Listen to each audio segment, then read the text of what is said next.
Majelis Hakim Tipikor Pengadilan Negeri Medan memvonis bebas Amsal Sitepu.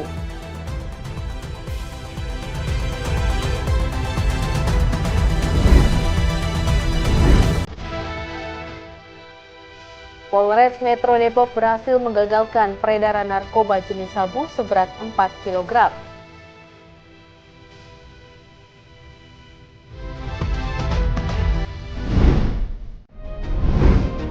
Halo, selamat pagi pemirsa setia Berita Nasional TV. Senang sekali Berita Nasional Pagi kembali hadir menyapa Anda.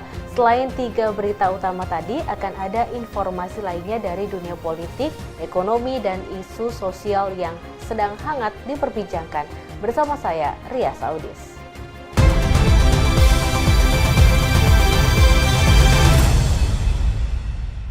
Pemirsa, Majelis Hakim Tipikor Pengadilan Negeri Medan memvonis bebas Amsal Sitepu terdakwa kasus dugaan korupsi pembuatan video profil desa di Kabupaten Karo.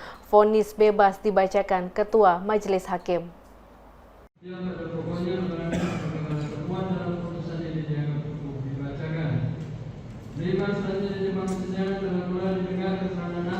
Vonis bebas ini dibacakan setelah melalui pembacaan keseluruhan amar putusan dalam sidang yang berlangsung selama hampir 2 jam dan disaksikan anggota Komisi 3 DPR RI, Hinca Panjaitan, masyarakat dan keluarga serta insan pers. Vonis bebas dibacakan Ketua Majelis Hakim Muhammad Yusafri Hardi Girsang, disambut tangis haru dan sujud syukur Amsal, kuasa hukumnya dan seluruh keluarga. Didampingi kuasa hukumnya, Amsal mengucapkan terima kasih kepada seluruh masyarakat khususnya Majelis Hakim Pengadilan Tipikor Medan, Komisi 3 DPR RI, serta tim kreator seluruh Indonesia yang telah membantu mensupportnya selama ini.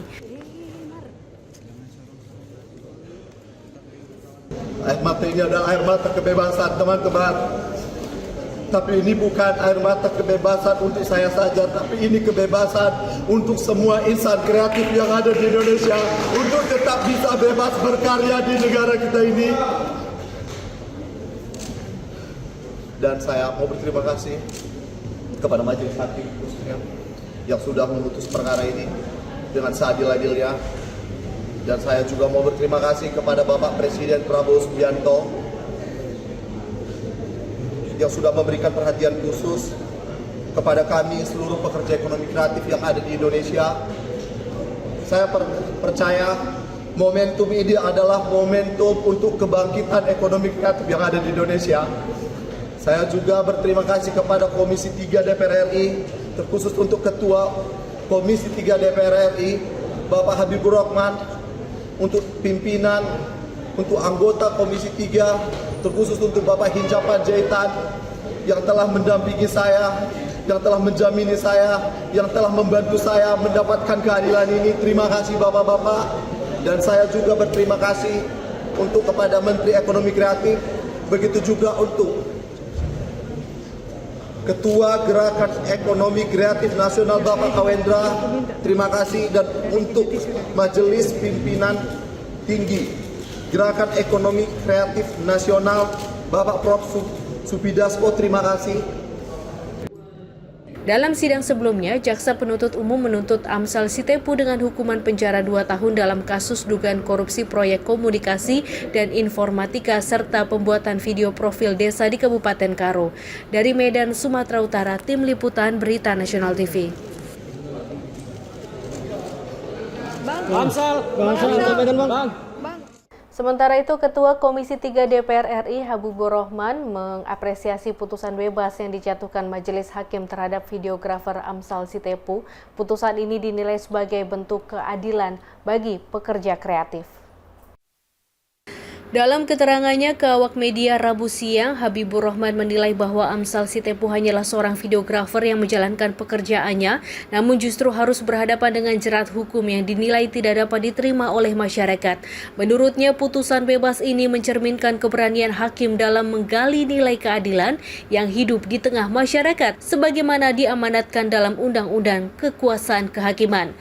Kita tentu menyampaikan apresiasi setinggi-tingginya ya kepada Majelis Hakim Pengadilan Negeri Medan yang membebaskan saudara Amsal Sitepu beberapa jam yang lalu ya. Dalam kasus yang memang sangat menarik perhatian masyarakat, di mana Amsal Sitepu, seorang videografer yang menjalankan pekerjaannya ya, dituntut dengan pasal-pasal tipikor ya, dengan rasio yang tidak bisa diterima oleh masyarakat, rasio yang argumentasi yang tidak bisa diterima masyarakat ya, kerja kreatif tapi dikatakan terjadi penggelembungan harga yang berdasarkan asumsi pada pengadaan barang-barang yang biasa gitu loh. Jadi ini tentu menjadi keprihatinan para pekerja kreatif dan anak-anak muda kita semua. Nah, Komisi 3 kemarin merespon dengan melakukan rapat kerja khusus ya, dan diantaranya kita juga dalam rapat kerja khusus kemarin RDPU khusus kita mengajukan penangguhan penahanan ya, yang tanda tangan akhirnya Pak Sufmi Dasko Ahmad langsung ya, dikirimkan ke Medan, dan alhamdulillah Pak Amsal kemarin mendapatkan penangguhan penahanan ya. Lalu hari ini putusan bebas, dan ada saudara kita Pak Hinca Panjaitan yang memang dapilnya di sana secara khusus mengawal perkara ini. Kami menganggap majelis hakim ya telah mengimplementasikan pasal 5 Undang-Undang Kekuasaan Kehakiman yang bunyinya hakim dan hakim konstitusi wajib menggali, mengikuti dan memahami nilai-nilai hukum dan rasa keadilan yang hidup dalam masyarakat. Habib juga menegaskan bahwa dalam perkara ini hakim telah mempertimbangkan secara utuh hubungan antara barang bukti, alat bukti, serta rasa keadilan publik, terutama terkait karakter pekerjaan kreatif yang tidak memiliki standar biaya baku. Komisi 3 DPR RI sebelumnya turut mengawal kasus ini dengan menggelar rapat khusus, bahkan mengajukan penangguhan penanganan terhadap Amsal Sitepu. Penangguhan tersebut akhirnya disetujui oleh Wakil Ketua DPR RI Sufmi Dasko Ahmad sebelum akhirnya majelis hakim memutus bebas terdakwa. Habibur Rahman juga menyebut peran anggota DPR RI yang turut mengawal jalannya kasus ini. Dengan putusan ini, Pengadilan Negeri Medan tidak hanya membebaskan Amsal Sitepu dari seluruh tuntutan, tapi juga memerintahkan pemulihan nama baik sekaligus menjadi presiden penting bagi perlindungan profesi kreatif Indonesia. Dari Jakarta, Mahendra Dewanata, Adi Chandra, Berita Nasional TV. Ya, DPR mengapresiasi langkah pemerintah dengan memastikan tidak ada kenaikan harga bahan bakar minyak atau BBM, baik subsidi maupun non-subsidi. Wakil Ketua Komisi 6 DPR Andre Rosiade menghimbau masyarakat tidak termakan isu soal kenaikan harga BBM. Belakangan ini isu berkembang liar di masyarakat menyebutkan akan ada kenaikan harga bahan bakar minyak atau BBM pada 1 April 2026. Rumor ini membuat antrean kendaraan memenuhi stasiun pengisian bahan bakar atau SPBU di sejumlah wilayah di tanah air. Kabar miring langsung dibantah pemerintah dengan memastikan tidak ada kenaikan harga BBM baik subsidi maupun non-subsidi. Wakil Ketua Komisi 6 DPR Andre Rosiade mengapresiasi keputusan pemerintah menetapkan tidak ada penyesuaian harga BBM sebagai imbas perang Iran melawan Amerika Serikat dan Israel di Timur Tengah. Lebih jauh, Andre mengatakan pihaknya sudah berkomunikasi dengan Pertamina. Hasilnya, stok pasokan BBM dalam negeri dalam keadaan aman terkendali. Pemerintah memiliki sumber-sumber minyak baru sehingga pasokan BBM terkendali. Karenanya, Andre Rosiade meminta seluruh elemen masyarakat tidak khawatir. Dan kita sudah mendengarkan pernyataan Mensesnek dan juga pimpinan DPR Pak Dasko bahwa pemerintah Presiden Prabowo memastikan tidak akan ada kenaikan dan menjamin ketersediaan BBM. Ini tentu kami dari Komisi 6 DPR RI yang bermitra dengan Pertamina mengapresiasi langkah pemerintah, dan kami juga sudah berkoordinasi dengan Pertamina Patraniaga akan siap melaksanakan dan mengamankan dan memastikan stok BBM aman di seluruh wilayah Indonesia. Jadi masyarakat tidak usah khawatir, tidak usah antri BBM di SPBU, karena pertama BBM-nya tidak ada kenaikan, dan yang kedua stoknya aman. Jadi Lebih jauh, Andre Rosiade menerangkan saat ini 2 kapal Pertamina milik Indonesia belum bisa melintas di Selat Hormuz. Prosesnya sedang mengurus administrasi dan akan segera melintasi perairan Hormuz. Andre Rosiade berharap proses administrasi segera selesai sehingga 2 kapal Pertamina diberikan izin melintasi Selat Hormuz menuju tanah air. Dari Jakarta, Mahendra Dewananta, Ade Chandra, Berita Nasional TV. geopolitik ini, ya, politik global ini, dan untuk itu kami di DPR. Pemerintah akan menerapkan kebijakan work from home atau WFH bagi aparatur sipil negara setiap hari Jumat. Langkah ini diharapkan mampu mendorong transformasi budaya kerja sekaligus efisiensi energi di lingkungan pemerintah. Pemerintah menerapkan kebijakan kerja dari rumah atau work from home atau WFH bagi aparatur sipil negara setiap hari Jumat mulai 1 April 2026. Langkah ini menjadi bagian dari upaya transformasi budaya kerja sekaligus mendorong efisiensi penggunaan energi di lingkungan pemerintah. Menteri Koordinator Bidang Perekonomian Airlangga Hartarto menyatakan kebijakan ini akan berlaku bagi ASN di tingkat pusat dan daerah. Mekanisme pelaksanaannya akan diatur melalui Surat Edaran Menteri Pendayagunaan Aparatur Negara dan Reformasi Birokrasi dan Menteri Dalam Negeri dengan penerapan 1 hari kerja dalam sepekan yaitu setiap hari Jumat. Dalam skema ini, pemerintah juga mendorong perubahan tata kelola pemerintahan berbasis digital. Selain itu, dilakukan efisiensi mobilitas melalui pembatasan penggunaan kendaraan dinas hingga 50%, kecuali untuk kendaraan operasional dan listrik, serta mendorong penggunaan transportasi publik.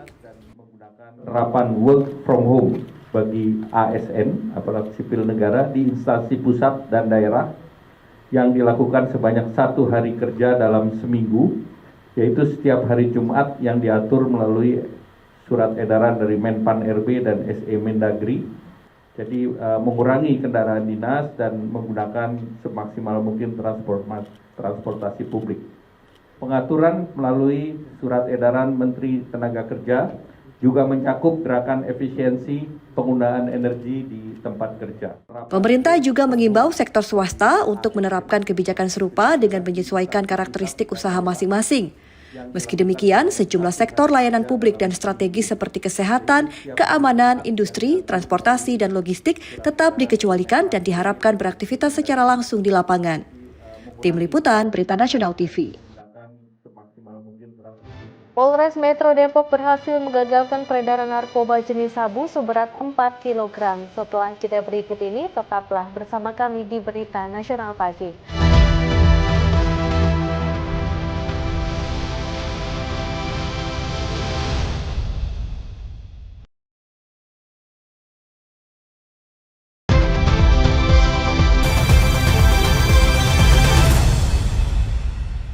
Anda masih menyaksikan Berita Nasional Pagi, pemirsa. Sat Narkoba Polres Metro Depok berhasil menggagalkan peredaran narkoba jenis sabu seberat 4 kg dan 100 butir ekstasi. Narkoba hasil penangkapan tersebut langsung dimusnahkan setelah barang bukti dilakukan uji tes.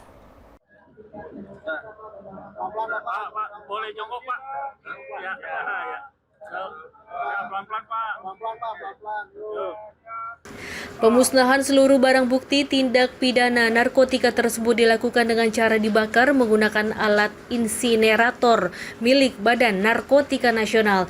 Dalam pengungkapan kasus narkotika ini, 4 orang berhasil diamankan di 2 lokasi berbeda. 2 orang terlibat dalam kasus 3 kg sabu, sementara 2 lainnya terlibat dalam kasus 1 kg sabu. Penangkapan terhadap para pelaku dilakukan di kawasan berbeda, yakni di Kelurahan Pondok Rajeng, Cibinong, dan di kawasan Tajur Halang, Kabupaten Bogor, Jawa Barat. Kasat Narkoba Polres Metro Depok, Kompol Yefta Ruben Hasian Arwan, mengungkapkan pihaknya masih memburu pemasok narkoba jenis sabu 4 kg dan 100 butir ekstasi kiriman dari Aceh dan Malaysia. 2 pemasok berinisial BY dan AD tersebut telah masuk dalam daftar pencarian orang atau DPO. Dalam operasi ini diperkirakan telah menyelamatkan sekitar 16.000 jiwa dari bahaya penyalahgunaan narkoba. Modus operandi yang dilakukan para pelaku dengan cara mengemas barang haram tersebut dalam bungkusan teh dan sejumlah paket siap edar agar dapat mengelabui petugas. Ya tadi seperti yang tadi saya sampaikan, untuk sabunya 4 kilo totalnya, kemudian ekstasi 100 butir. Yang tadi kami sampaikan, jadi jelas yang pertama itu untuk 3 kilo dan 100 ekstasi itu jaringan Aceh Malaysia. Kemudian yang kedua adalah 1 kilo jaringan Aceh.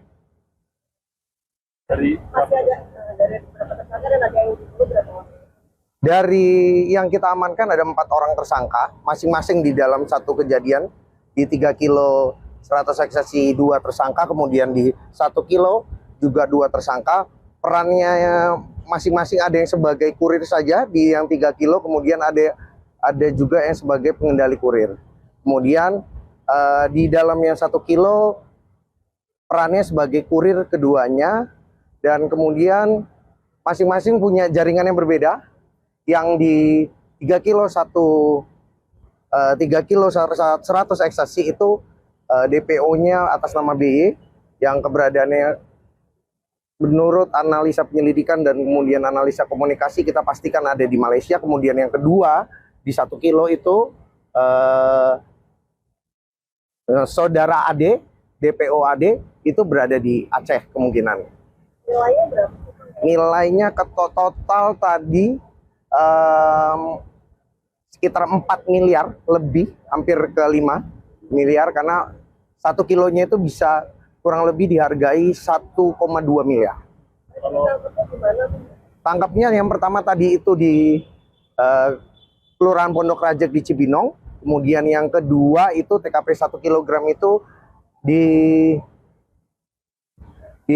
Tajuralang. Ini bisa menyelamatkan berapa orang? Tadi total jadi kita telah menyelamatkan sekitar 16.000 jiwa dari 4 kg dan 100 ekstasi ini. Itu di bungkusnya itu untuk mengelabui petugas pakai apa sih? Jadi dibawa dari Aceh, memang bungkusannya itu teh Winyang. Tapi karena yang sudah kita tangkap ada yang sudah dibagi di beberapa paket untuk segera diedarkan begitu. Jadi tadi seperti yang kita lihat ada 2 bungkus teh win yang coklat, memang itu untuk mengelabui petugas, kemudian dikirimnya itu dari Aceh melalui perantara kurir lagi. Jadi ada kurir yang berangkat dari Aceh, ada kurir di sini untuk menerima paket tersebut. Kemudian seharusnya itulah yang diedarkan di Kota Depok ini. Untuk ancaman hukuman? Ancaman hukuman jelas karena masuk tadi pasal yang kita persangkakan, jadi ancaman hukuman itu di hukuman mati pertama, seumur hidup atau paling rendah 20 tahun. Ini sudah menunggu atau langsung. Barang bukti yang telah dimusnahkan tersebut dinilai mencapai 4 miliar rupiah dan akibat perbuatannya para pelaku terancam hukuman penjara seumur hidup atau hukuman mati. Dari Depok, Jawa Barat, Rizwanto Ahmad, Berita Nasional TV. Komisioner Bapak Habib berkenan untuk penandatanganan berita acara. Hendak ganti ban sebuah mobil dibawa kabur pelaku pencurian. Mobil dalam keadaan ban gembos itu menabrak kendaraan lainnya saat melarikan diri.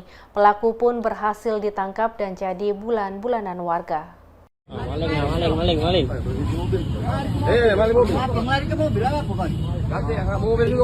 Seorang pelaku pencurian mobil nekat beraksi di siang bolong di kawasan Jalan Meijen HM Racudu, Kelurahan 7 Ulu, Kecamatan Seberang Ulu 1 Palembang.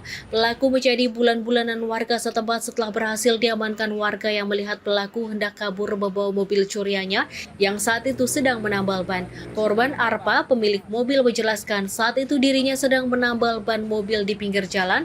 Tiba-tiba pelaku masuk ke dalam mobil dan membawa kabur mobil tersebut. Dengan kondisi ban mobil dalam perbaikan tersebut langsung tancap gas sehingga pelaku menabrak beberapa motor yang sedang terparkir di lokasi. Pemilik mobil bersama warga langsung mengamankan pelaku dan pelaku sempat dihajar massa. Beruntung ada petugas kepolisian yang sedang berpatroli dan membawa pelaku ke Mapolrestabes Palembang.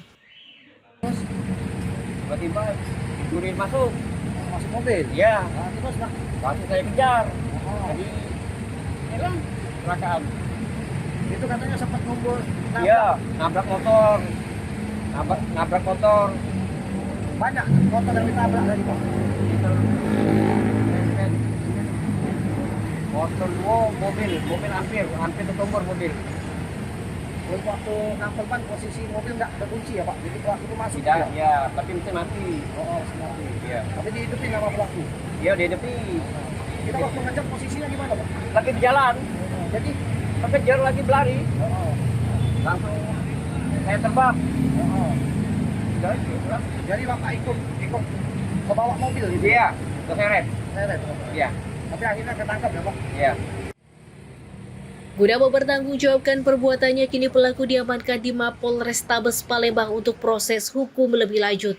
Dari Palembang, Sumatera Selatan, Tim Liputan Berita Nasional TV. Ditreskrimsus Polda Metro Jaya menangkap seorang pengedar uang palsu di wilayah Bogor. Satu pelaku berhasil diamankan beserta barang bukti uang palsu pecahan Rp100.000 senilai ratusan juta rupiah.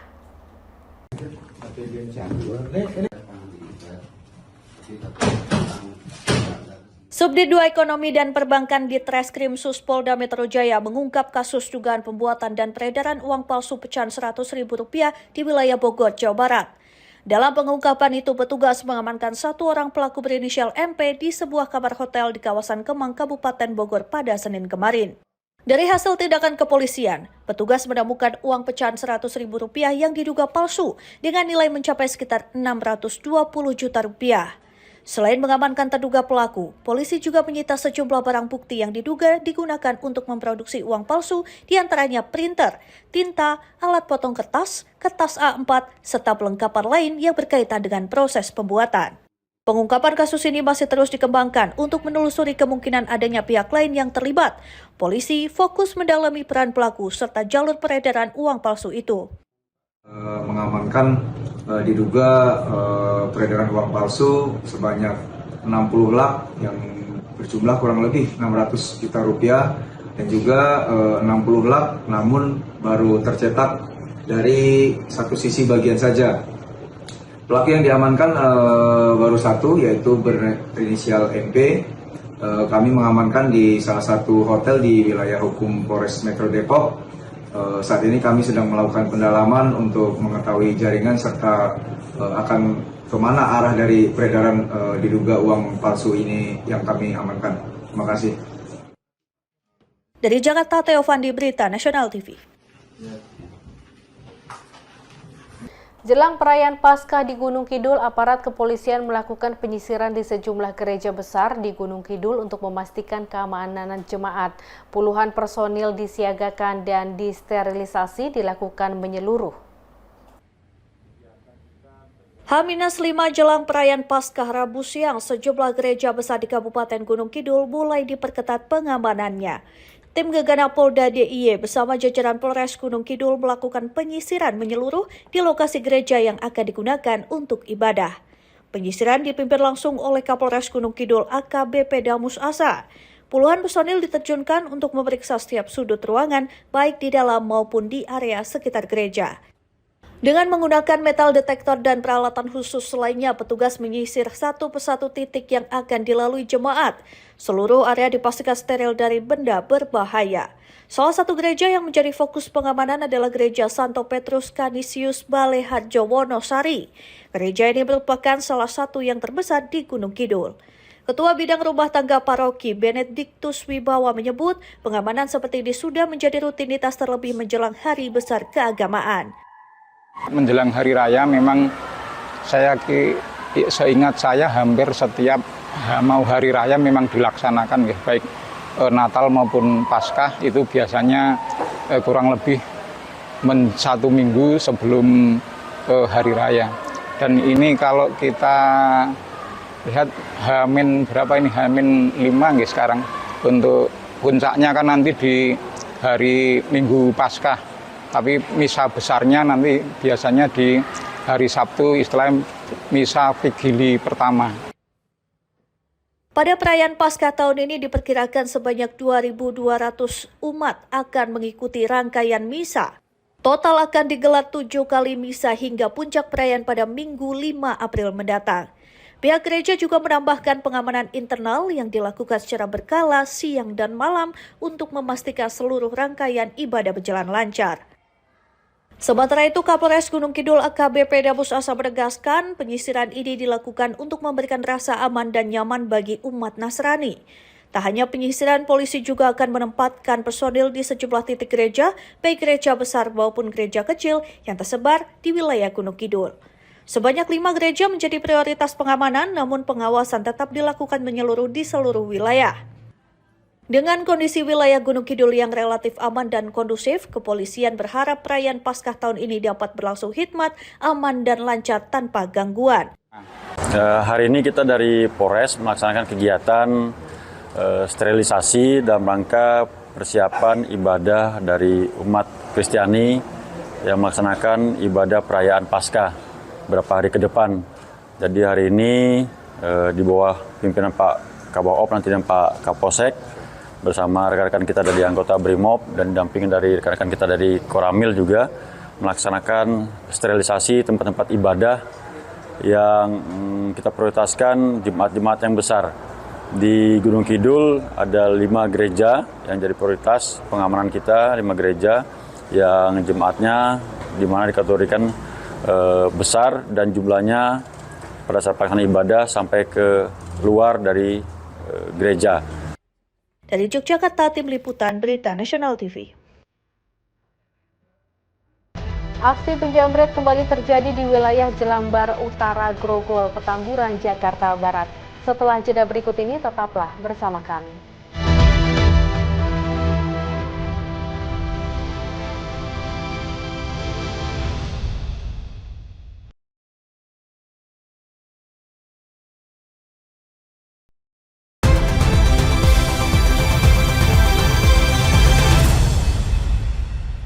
Anda masih menyaksikan Berita Nasional Pagi. Pemirsa, aksi kekerasan yang dilakukan seorang pengemudi ojek online terhadap seorang ibu pengendara sepeda motor terjadi di Jalan Demang, Lebar Daun, Kota Palembang. Peristiwa tersebut sempat terekam dan viral di media sosial setelah seseorang anggota polisi lalu lintas yang melintas menghentikan keributan di lokasi.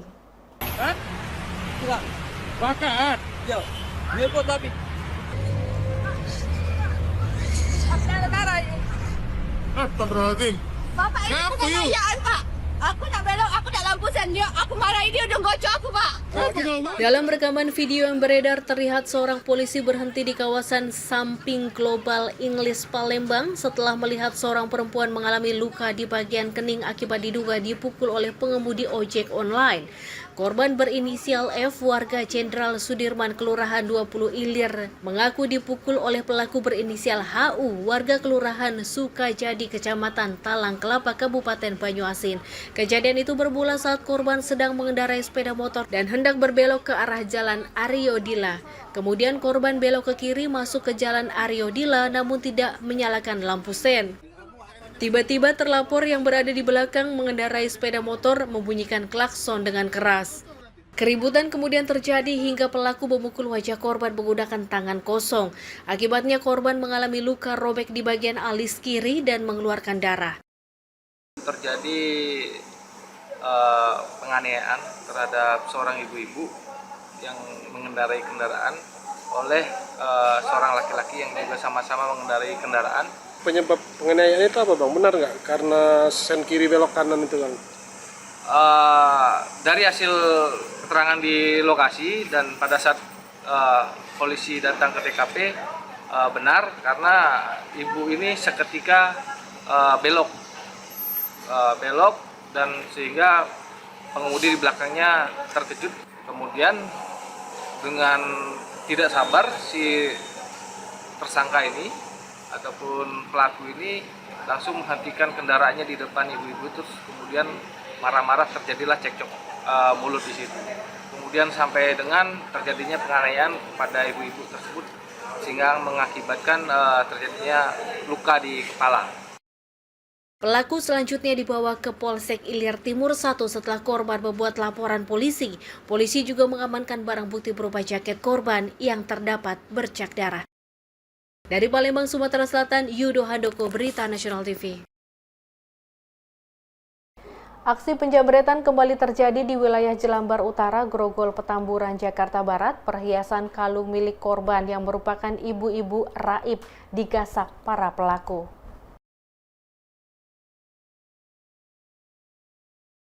Seorang ibu yang melintas bersama tetangganya menjadi korban penjamretan saat melintas di Jalan Jelambar Utara Grogol, Petamburan, Jakarta Barat, tepatnya di depan Seni Budaya 1 dekat area pembuangan sampah Selasa malam. Peristiwa tersebut terjadi sekitar pukul 19.30 di saat korban sedang melintas dari rumah duka menuju arah Jalan Jelambar Utara. Dua pelaku yang mengendarai sepeda motor diduga sudah mengikuti korban sebelum akhirnya melancarkan aksinya di dekat pos RW. Seorang warga setempat, Widodo Saputra, menjelaskan bahwa pelaku sudah membuntuti korban sejak dari rumah duka hingga akhirnya melakukan penjamretan sekitar 30 meter dari pos RW. Lebih lanjut, Wido menambahkan korban ibu-ibu yang dijamret saat itu juga sedang dibonceng dengan menumpangi sepeda motor. Meski korban bersama rekannya berusaha mengejar namun gagal, di mana para pelaku melarikan diri ke arah kanan jalan setelah berhasil merampas perhiasan kalung milik korban. Diketahui saat kejadian tidak sepenuhnya sepi, namun hanya terdapat beberapa orang yang melintas sehingga aksi pelaku tidak langsung disadari warga sekitar, di mana korban baru berteriak setelah pelaku melarikan diri. Kronologi kayak gimana Bang penjamretan Bang? Jadi kronologinya itu ada ibu-ibu dari rumah duka. Dari rumah duka itu sekitar jam 7.30 lah. Jam 7.30 dia lewat depan pos RW. Nah, setelah sampai pos RW, 30 meter dari pos RW dia langsung pepet sama dua orang itu. Diikutin dari rumah duka. Nah, nggak lama dipepet, dia langsung dijamret bagian kalung. Setelah itu dia langsung kabur tuh kanan. Itu yang dijamret itu korbannya yang bawa motor atau yang diboncengin Pak? Kalau nggak salah itu yang nggak bawa motor. Yang diboncengin. Yang dibonceng tuh Bang ya? Iya Bang, iya Bang, betul Bang. Itu kejadian kira-kira jam berapa Bang? Jam 19.30. 19.30 ya, baik. Ini memang pada saat kejadian itu emang jalanan ini sepi Bang? Kita kurang tahu. Kalau kita sih ada orang jalan. Pas jam itu ada orang jalan 2 orang. Bang. Masih ada orang ya Bang? Ada 2 orang jalan. Itu aja sih. Kalau untuk di bagian depannya kita juga kurang merhatiin ya, gitu ya. Tapi kalau pas di jambret, pas dia belok itu setelah menjamret itu ada 2 orang di jalan. Berarti pelaku selesai menjamret langsung kabur? Langsung kabur dari ke kanan gitu. Jadi nggak sempat juga kan. Nah orang itu juga nggak tahu kalau misalnya itu jambret. Kalau ibu-ibu itu pas teriak itu pas dia berhenti. Bang, untuk wilayah sini yang Abang tahu sering nggak sih kejadian kriminal jalanan kayak gini Bang? Ya sering sih, cuman nggak terlalu banget ya. Jadi di sini kalau jambret ya ada gitu. Untuk Abang sendiri sebagai warga sini nih, harapannya apa Bang untuk kepolisian Bang? Ya semoga lebih maksimal menjaga ketertiban warga gitu kan, menjaga kemasyarakatan gitu kan, biar nggak terulang lagi terjadi begini gitu. Aksi kriminal jalan seperti penjamretan memang beberapa kali terjadi di wilayah tersebut, meski tidak terlalu sering namun membuat warga setempat resah. Warga pun berharap pihak kepolisian dapat meningkatkan patroli dan pengamanan di wilayah Jelambar Utara guna mencegah terulangnya kejadian serupa. Hingga kini belum ada keterangan resmi dari pihak kepolisian terkait penanganan kasus penjamretan tersebut. Dari Jakarta, Tim Liputan Berita Nasional TV. Demikian Berita Nasional Pagi telah menemani Anda, saya Rias Audis beserta kru yang bertugas pamit undur diri. Selamat pagi dan selamat beraktivitas.